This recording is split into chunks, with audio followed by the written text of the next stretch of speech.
capítulo, hermanos, es un recordatorio de lo que hemos estado viendo a partir del capítulo 3, a partir del capítulo 4.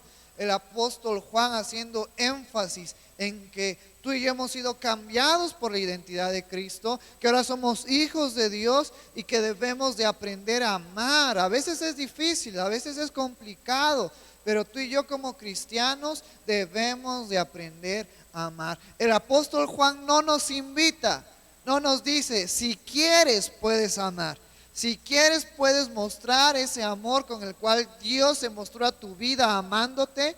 Si tú quieres puedes compartirlo. El apóstol Juan nos dice claro y sencillo, debemos de amar. Es nuestra obligación ahora como hijos de Dios. Y después pasamos a este capítulo 5, que es un resumen de lo que hemos estado viendo en los servicios pasados. Y dice el versículo 1, todo aquel que cree que Jesús es el Cristo es nacido de Dios, y todo aquel que ama al que engendró, ama también al que ha sido engendrado por él. Por eso es que en este versículo 5, una vez más, de una manera directa nos dice, hey, el que ama, todo aquel que es de Jesús, todo aquel que cree en Jesús ha nacido de Dios, es ahora hijo de Dios, debemos de amar. Y dice la primera parte de este versículo 1, todo aquel que cree que Jesús es el Cristo, es nacido de Dios. Y nosotros, hermanos, hemos creído en Jesús como el Salvador, como el Mesías, como el Cristo. En esta primera parte de este versículo 1 hace mención del Cristo. ¿Sabes qué significa Cristo? ¿Sabes qué significa la palabra Cristo? El ungido de Dios. El apóstol Juan es claro, porque hay que recordar que conforme al tiempo, al contexto, en la historia en la cual se estaba viviendo y en la cual el apóstol Juan escribió esta carta, muchos judíos decían y muchos judíos negaban a Cristo como el ungido de Dios. Muchos judíos decían, es que Cristo no puede ser el Mesías, es que Cristo no resucitó, es que Cristo no nos puede dar salvación. Pero eso es para todas aquellas personas que no habían abierto su corazón a entender y a comprender y a aceptar a Jesucristo como su Señor. Tú y yo hemos creído en Jesús como el Cristo, hemos creído en Jesús como el ungido de Dios, como el Mesías. Y ahora por esa creencia, por esa fe, por esa confianza, por esa convicción puesta en Jesucristo, nosotros somos nacidos de Dios. Y esto es bien importante porque abarca muchos aspectos. Y si tú te acuerdas de nuestro estudio que tuvimos el año pasado, raíces, nuestra identidad sin Cristo, nuestra identidad ahora con Cristo. Tú y yo somos nacidos de Dios, por ende la identidad de Cristo está en nuestras vidas. Y esto es muy importante que debemos de recordar. Entonces recordamos que esa creencia, esa fe puesta en Jesús nos hace nacer de nuevo en Dios. ¿Por qué nacer de nuevo? Porque lo hemos estado hablando muchas veces, tú y yo tenemos una naturaleza caída, una naturaleza en pecado. Efesios capítulo 2 nos pone el ejemplo brevemente de todas las personas que están sin Cristo y nos dice que en algún tiempo nosotros estuvimos en ellas antes de venir a Cristo, y parte de las características nos dice que estamos sujetos al pecado, muertos al pecado, haciendo la voluntad del espíritu, de la potestad del aire, de Satanás, y somos hijos de ira, hijos de desobediencia. Y dice el apóstol Juan, así éramos nosotros en algún tiempo, pero gracias a Dios que ha enviado a Cristo, hemos salido de esa identidad de pecado, de una genealogía, de una generación en pecado, alejada de Dios, y hemos pasado a ser hijos de Dios. Es nuestra fe en Jesucristo. Por eso es que no me voy a cansar de decirte, tenemos que seguir compartiendo del mensaje de salvación. Tenemos que seguir compartiendo de Cristo a las personas que necesitan de Él, que están perdidas, que están en desobediencia, que están apartadas. Y como lo hemos estado viendo en el libro de Hechos, cuando Pablo y Bernabé llevaban ese mensaje del Evangelio, ese mensaje de Cristo, muchos judíos, muchos gentiles creían, pero también otros judíos, otros gentiles se renegaban y confrontaban a Pablo.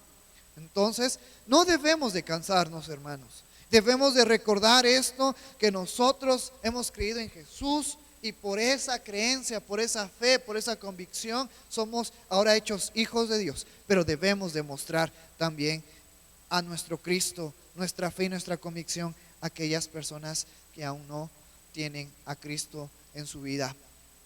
Y después nos dice la segunda parte de este versículo 1: y todo aquel que ama al que engendró, ama también al que ha sido engendrado por él. Este versículo, te soy sincero, me ha partido la cabeza, he tenido que pensar mucho.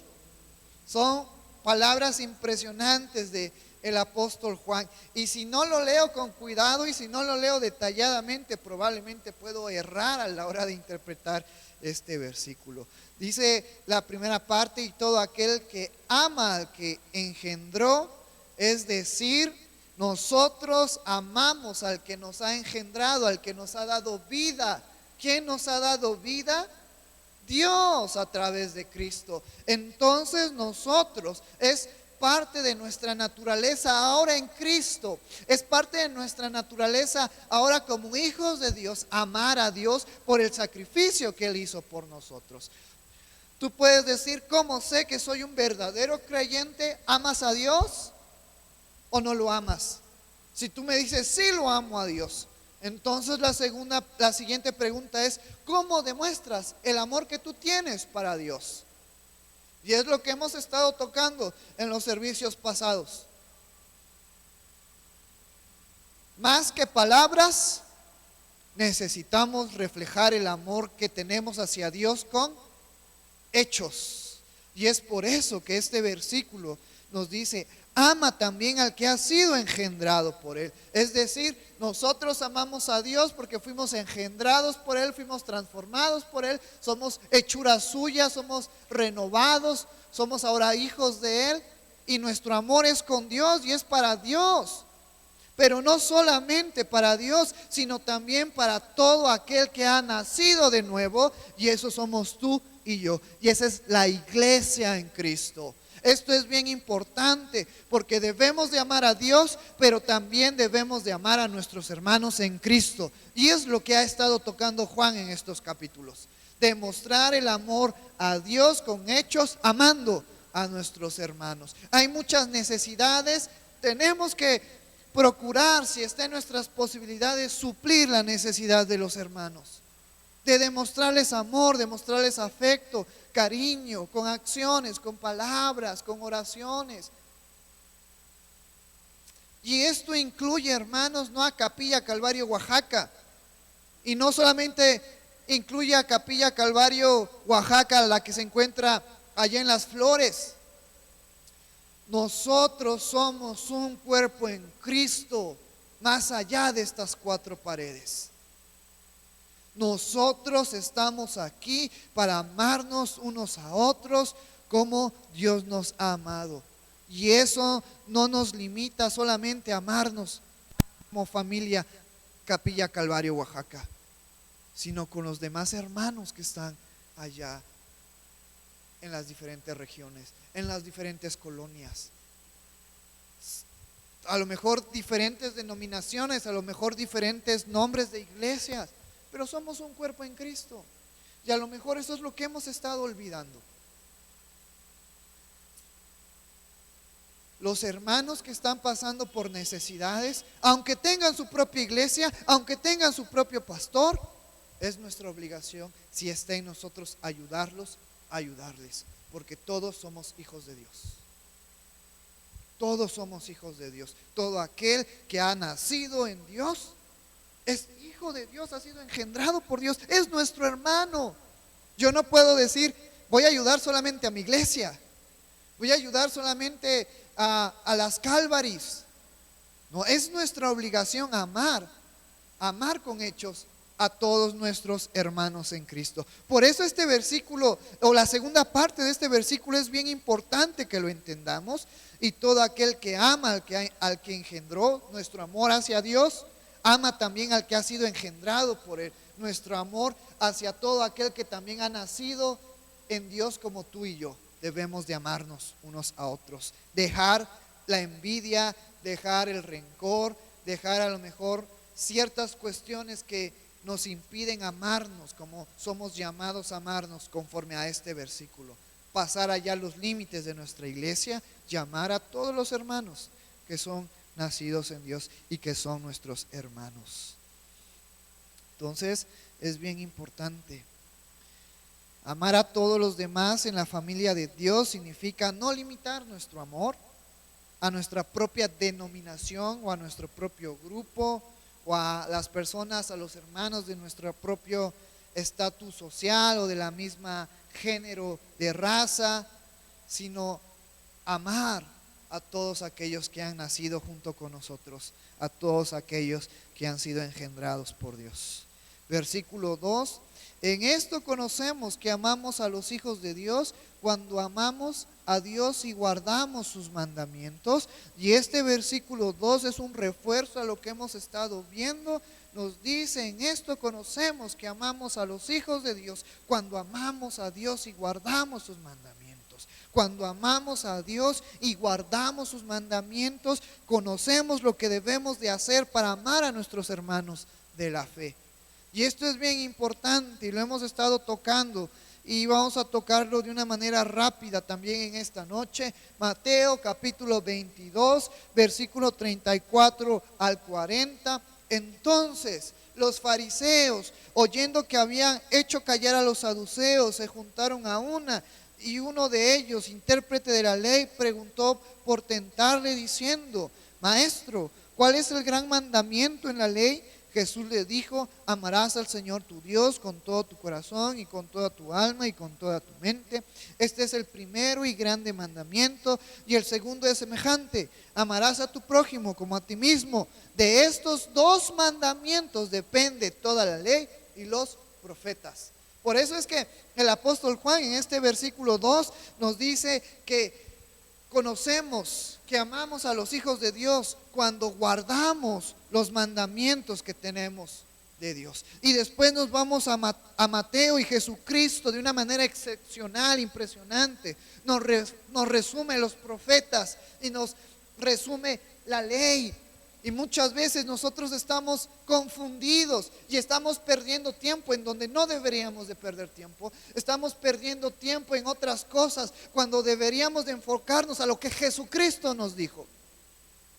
Muchas veces limitamos nuestro conocimiento no entendiendo el significado de la ley, pensando que todavía tenemos que vivir bajo la ley, que todavía tenemos que vivir bajo ciertos parámetros de la ley, como la ropa, como la vestimenta, como la forma de vestir, como el peinado, como los alimentos, cuando Jesucristo es bien claro. ¿Y quién es más que Jesucristo?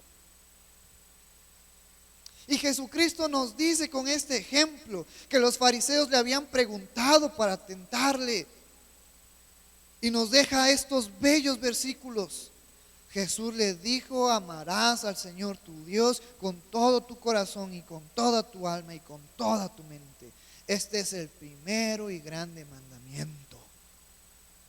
Y el segundo es semejante: amarás a tu prójimo como a ti mismo. De estos dos mandamientos dependen toda la ley y los profetas. Y luego lo comparamos, nos vamos a Éxodo capítulo 20. ¿Y qué nos habla Éxodo capítulo 20? Los 10 mandamientos. Y te recuerdo lo que ya hemos visto: los primeros 4 mandamientos se reflejan en amar a Dios con todo nuestro corazón, con toda nuestra mente, con toda nuestra alma. Si tú amas a Dios, procura vivir bajo estos 4 mandamientos que encontramos en Éxodo capítulo 20. Y después nos quedan otros 6 mandamientos. Estos 6 mandamientos restantes se refieren a amar al prójimo. Honra a tu padre y a tu madre. No matarás, no cometerás adulterio, no hurtarás, no hablarás contra tu prójimo falso testimonio, no codiciarás. Pero muchas veces como iglesia, como líderes, estamos más enfocados en la vestimenta. estamos más enfocados en el peinado, estamos más enfocados en la comida. Y Jesucristo nos dice, y si tú estudias Romanos y estudias Corintios, cuando se habla de la ley, siempre se refieren a estos 10 mandamientos. Ya no se refieren a la forma de vestir, ya no se refieren a la forma de peinarse, ya no se refieren a la forma de alimentarse, sino estas epístolas que encontramos en el Nuevo Testamento hacen énfasis una y otra vez a los 10 mandamientos.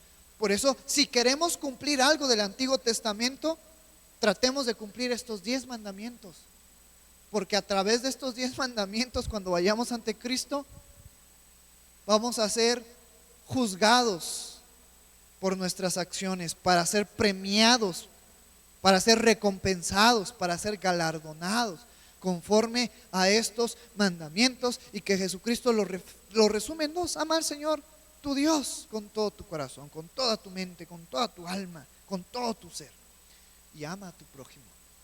Y encontramos que los primeros 4 mandamientos nos hablan de amar a Dios, de respetar a Dios, de honrar a Dios, de glorificar a Dios. Y los otros 6 mandamientos nos hablan de amar a nuestro prójimo. Porque si yo te amo, no te voy a codiciar, no voy a robarte, no voy a hablar falso testimonio contra ti, no te voy a matar. Por eso es que este versículo nos dice: en esto conocemos que amamos a los hijos de Dios, cuando amamos a Dios y guardamos sus mandamientos. Éxodo capítulo 20, después Jesucristo nos lo resume en Mateo. Esto es lo que tú y yo debemos de estar practicando como iglesia, como hijos de Dios. Después nos vamos al versículo 3 y nos dice: pues este es el amor a Dios, que guardemos sus mandamientos. ¿Qué mandamientos? Éxodo capítulo 20, los mandamientos que resume Jesucristo en Mateo y en Lucas y en Marcos y en Juan. Y sus mandamientos no son gravosos. Ahora aquí sí hay una exhortación para nosotros. Aprendamos a amar a Dios, no con palabras, sino con hechos, guardando estos mandamientos que hemos estado recordando por varios servicios. Éxodo capítulo 20, Jesucristo resumiéndolos.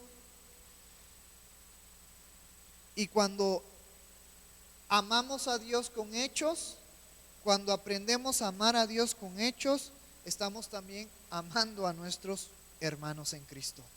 Por eso esto es bien importante, y amar a Dios por consecuencia va a ser amar a nuestros hermanos. ¿Por qué? Porque estamos viviendo bajo los mandamientos dados por Dios, porque estamos practicando estos mandamientos. Y luego nos dice: estos mandamientos no son algo que sean imposibles para nosotros. No, estos mandamientos no son algo que no podamos realizar. Estos mandamientos incluso no son difíciles, no son pesados, no son gravosos, porque ahora estamos en Cristo. Pero si tú y yo vemos a la sociedad te está quebrantando estos mandamientos. ¿Cuántos divorcios por adulterio no ha habido? ¿Cuántos hermanos de la misma sangre se pelean, se codician cosas, hablan en contra de ellos? ¿Cuántas personas deshonran a sus padres con sus acciones? ¿Cuántas personas idolatran su trabajo, idolatran su forma de vida y se alejan de Dios?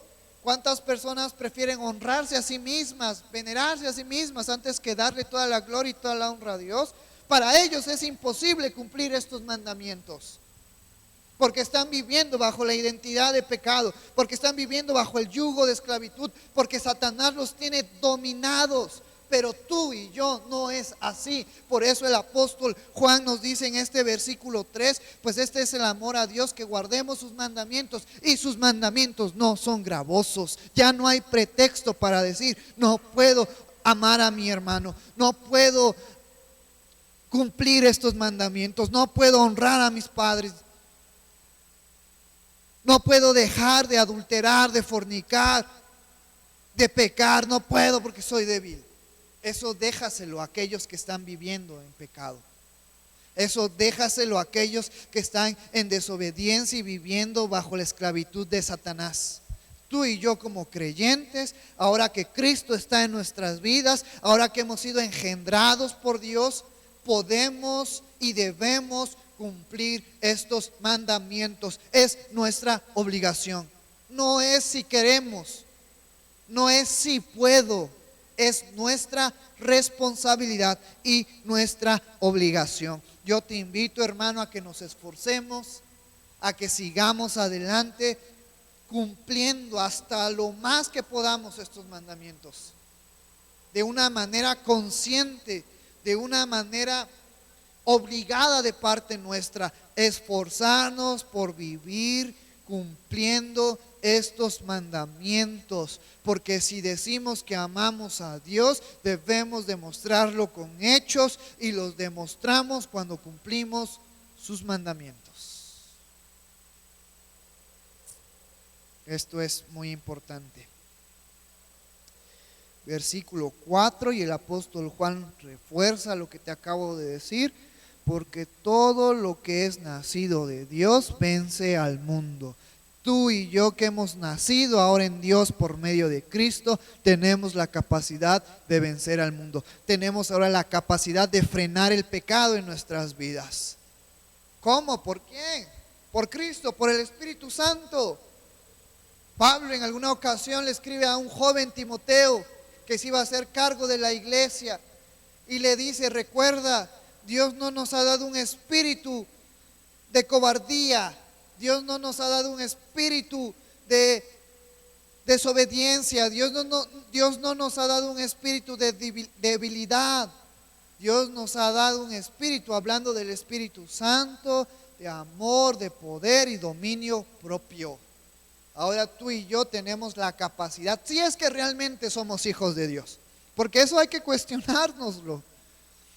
A lo mejor nunca te han hablado así y a lo mejor soy muy fuerte, pero pues tenemos que hablar lo que dice la Biblia y lo que ya se me ha quedado siempre en la cabeza: o eres hijo de Dios o eres hijo del diablo. Pero no por venir aquí a la iglesia significa que eres hijo de Dios. No por conectarte en línea significa que eres hijo de Dios. Que hayas venido a la iglesia, que te hayas conectado en línea, bueno, te da un porcentaje de confianza que eres hijo de Dios. Pero si tú vienes a la iglesia, si tú te conectas en línea y vives todo lo contrario a lo que hemos estado estudiando en estos mandamientos, lo que hemos estado estudiando en estos versículos, y todavía vives en pecado y todavía vives lejos y apartado de Dios, y solamente vienes o solamente te conectas por compromiso, entonces tienes que evaluarte, porque muy probable no eres hijo de Dios y necesitas nacer realmente de nuevo en Cristo. Por eso dice este versículo 4, porque todo lo que es nacido de Dios vence al mundo. Como hijos de Dios ya no podemos excusarnos, ya no podemos poner pretextos para seguir pecando. Debemos de refrenar el pecado en nuestras vidas, porque ahora está Cristo en nuestras vidas, porque ahora hemos nacido de nuevo, y el que Cristo haya muerto por nosotros y haya resucitado y ahora esté intercediendo a la diestra del Padre por nosotros, y que el Espíritu Santo esté en nuestras vidas, eso es suficiente para poder refrenar el pecado en nuestras vidas. Y por eso te digo, y si tú todavía sigues viviendo en pecado, pues tenemos que evaluarnos, porque el Espíritu Santo nos ayuda a poder cumplir estos mandamientos y a refrenarnos del pecado. Y esta es la victoria que ha vencido al mundo, nuestra fe. Ahora nosotros a través de Cristo hemos vencido. Es por eso que tú y yo, cuando aceptamos a Cristo, hemos puesto la confianza, la certeza, la seguridad de que en Cristo somos nuevos y que Cristo nos ha cambiado. Y es por eso que ahora podemos vencer a toda esta sociedad contraria a la voluntad de Dios, contraria a los mandamientos de Dios. Estamos convencidos de nuestro credo, Estamos convencidos de la infalibilidad de las Escrituras. Estamos convencidos que en esta tierra no hay mayor autoridad que el Espíritu Santo y la palabra que rige nuestras vidas. Estamos convencidos porque Cristo está en nuestras vidas. Y aunque esta sociedad pueda aprobar el derecho a decidir sobre el propio cuerpo, sobre el aborto, las diferentes identidades sexuales, puede enseñar y llevar a las personas a infringir la ley de Dios, a incitar a practicar actos inmorales, a decir vivan la vida porque solamente se vive una vez, aprovechenla, disfruten, gócense y todas esas cosas que son contrarias a la palabra de Dios.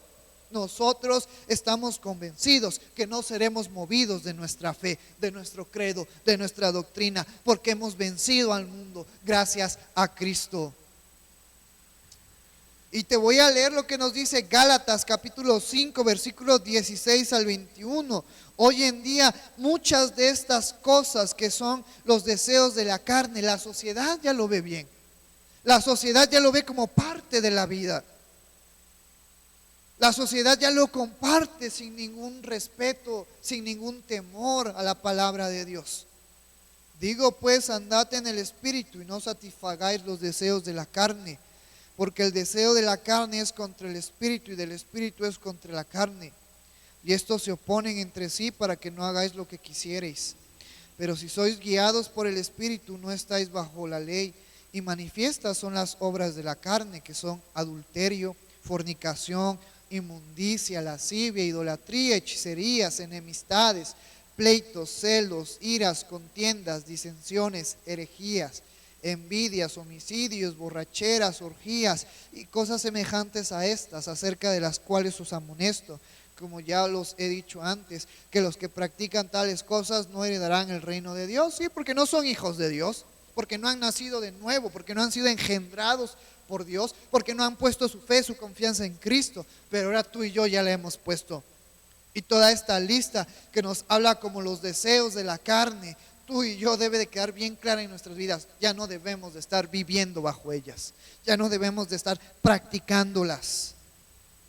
Y aunque la sociedad incita a todo esto, porque es una realidad, es verdad, pero nosotros no seremos convencidos por la sociedad de practicar y vivir bajo estas cosas, sino que nos mantendremos firmes en nuestro credo, firmes en nuestra fe, firmes en nuestra devoción, firmes en nuestro compromiso con Dios.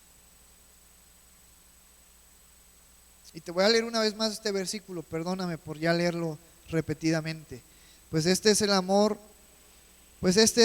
a Dios, que guardemos sus mandamientos, y sus mandamientos no son gravosos, porque todo lo que es nacido de Dios vence al mundo, y esta es la victoria que ha vencido al mundo, nuestra fe. Ahora tú y yo tenemos una fe, una convicción, una certeza en Cristo, que en Cristo podemos agradar a Dios. Y agradar a Dios conlleva obedecer sus mandamientos. Y después, por eso es que el apóstol Pablo luego en Hebreos capítulo 11 versículo 1 nos dice: es pues la fe, la certeza de lo que se espera, la convicción de lo que no se ve.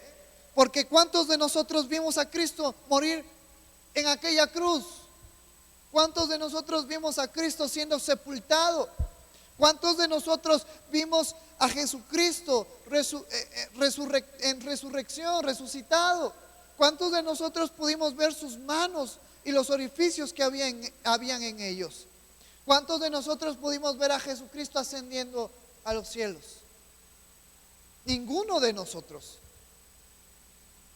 Pero esa es nuestra fe, ese es nuestro credo. Estamos seguros, tenemos seguridad, tenemos certeza en que eso pasó y que Cristo cambia nuestras vidas y que a través de Él somos conectados con Dios y que a través de Él somos ahora engendrados por Dios. Esa es nuestra certeza, esa es nuestra seguridad. Aunque el mundo nos diga muchas cosas, nuestra seguridad, nuestra certeza está en Cristo. Y después nos dice la segunda parte de este versículo en Hebreos, la convicción de lo que no se ve. Muchos de nosotros como cristianos nos falta tener certeza y tener convicción.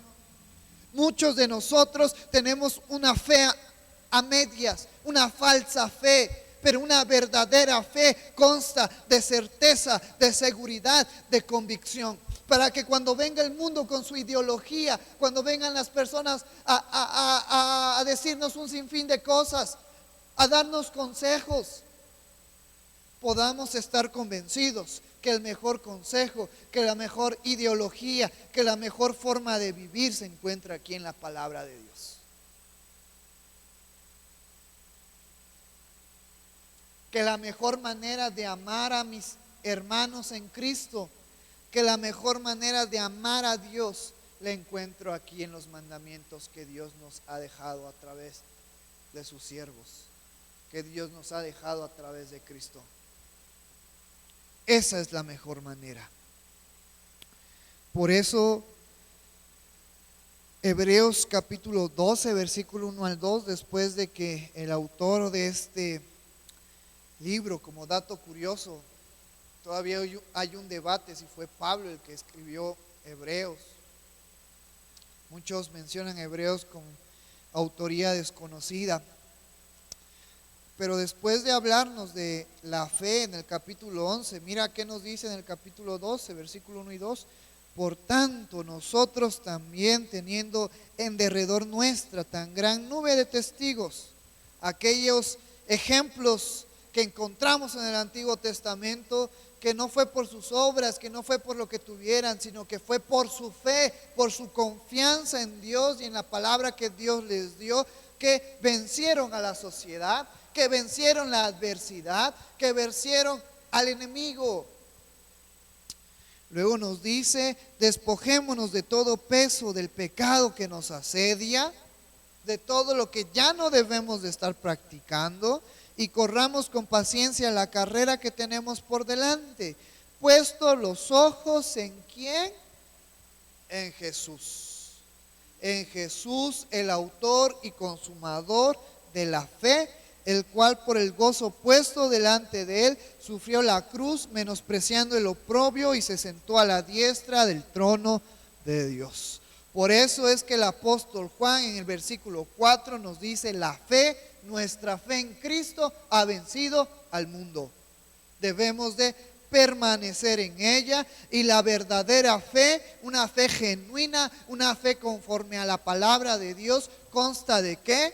Certeza y convicción. ¿Por qué certeza? Porque aunque no vemos no vimos a Cristo, y si tú miras al cielo vas a ver solamente nubes y estrellas y no puedes ver que Jesucristo ya viene, pero esa es nuestra certeza, que lo que Jesucristo nos ha dicho es verdad. Aunque no podemos ver a Dios, sabemos que Dios está con nosotros. Aunque no podemos tocar el Espíritu Santo, pero sabemos que el Espíritu Santo está en nuestras vidas. ¿Por qué convicción? Porque van a haber momentos en el que nos vamos a desanimar. Va a haber momentos en el que vamos a querer a lo mejor frenarnos, pararnos, alejarnos. Pero ahí es donde entra la convicción. Seguir, aunque yo no vea nada. Seguir con seguridad, aunque todo el mundo me diga: es que tú estás loco, no hay nada. Por eso una verdadera fe consta de certeza y de convicción, de perseverancia. Y cuando el autor en Hebreos nos dice algo bien bonito, puesto los ojos en Jesús, pero antes de estas palabras nos dice: y corramos con paciencia la carrera que tenemos por delante. Aquellos que les gusta correr, aquellos que no solamente corren 1 kilómetro, ni solamente corren 5 kilómetros, sino aquellos que corren más de 10, aquellos que corren un maratón, 42 kilómetros. Yo he escuchado varios profesionales que dicen y les preguntan: ¿y cómo haces para que tu cuerpo no se canse? ¿Cómo le haces tú para poder seguir adelante? Y ellos dicen: cuando yo voy corriendo, siempre trato de mirar al horizonte y que mi mente se entretenga en lo que ve, y así de una manera mental mi cuerpo ya no está concentrado en el desgaste que estamos llevando o que mis piernas están cansadas, porque mi mente está ocupada viendo el horizonte. Por eso es que